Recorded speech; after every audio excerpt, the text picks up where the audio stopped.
আসসালামু আলাইকুম গাইস। সকাল সন্ধ্যার জন্য মুচমুচে নাস্তা বানালাম চাপটি। তোমাদের বাসায় যদি ১ কাপ চাল, ১ কাপ ডাল এবং ১ টি ডিম থাকে তাহলে তোমরাও বানিয়ে নিতে পারবা এই সুন্দর মজাদার নাস্তাটি। ১ম এ এটাকে আমি একটা ব্যাটার বানিয়ে নিয়েছি। আমি পাটায় বেটে নিয়েছি। তোমরা চাইলে মিক্সার গ্রাইন্ডারেও বাটতে পারো। এখানে আমি রসুনের কুচি, তারপরে জিরা, তারপরে লবণ, আদা রসুন কুচি, হলুদের গুঁড়া, মরিচের গুঁড়া, কাঁচামরিচ কুচি, পেঁয়াজ কুচি, তারপরে মাংসের ওই সামান্য একটু মসলা, তারপরে ম্যাগির যে স্বাদে ম্যাজিক মসলা থাকে ওইটা, সবগুলো আমি একে, একে এখানে এড করে দিচ্ছি। সবগুলো এড করার পর এটাকে আমি একটা ডিমও এড করেছি।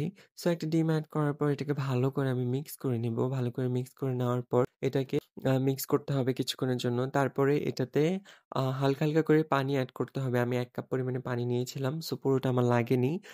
কনসিস্টেন্সিটা তোমরা দেখতেই পাচ্ছ কিরকম হবে। এখন আমি একটা কলার ডোগা নিয়ে নিয়েছি। এটা দিয়ে আমি অয়েল ব্রাশ করে নিচ্ছি। আমার ব্রাশ ছিল না। Don't make a fun. এটা আগের যুগের দাদি-নানিরা করত। এখন এটাতে আমি একটু, একটু করে ব্যাটার দিয়ে দিব।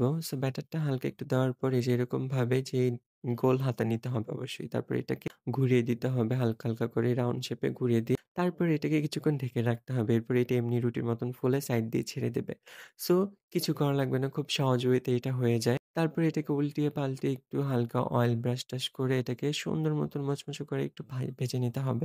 তোমরা যেরকমটা চাও ক্রিসপি বা একটু নরম থাকলে যেরকমটা তোমাদের স্বাদ অনুযায়ী তোমরা ভেজে নিতে পারো। এখানে দেখতেই পাচ্ছ আমি ভেজে নিচ্ছি একে, একে সবগুলো এবং খুবই মজা হয়। আমি ছোট যে কড়াইটা আছে রাউন্ড কড়াই ওইটাতেও আমি তোমাদেরকে বানিয়ে দেখাচ্ছি। ১ম এ এটাতে অয়েল ব্রাশ করে এটাকে ননস্টিকি করে নিতে হবে। তারপরে এটাতে দিয়ে দিলাম ২ থেকে ৩ চামচের মতন ব্যাটার। ব্যাটার দেওয়ার পর এটাকে ১ম এই ২-৩ সেকেন্ডের জন্য একটু রাখতে হবে। রাখার পর এটাকে হালকা হাতে একটু চারপাশে ঘুরিয়ে নিতে হবে। ১ম এ এটাকে ঘুরিয়ে নিচ্ছি হালকা, হালকা করে। এরপরে এটাকে একটু আ সুন্দর মতন ঘুরিয়ে-টুরিয়ে নিয়ে এটাকে চারদিকে যাতে ব্যাটারটা ঠিক মতন হয় এবং একটু সমানভাবে যাতে সবগুলো দিকে ছড়িয়ে যায় সেটা খেয়াল রাখতে হবে।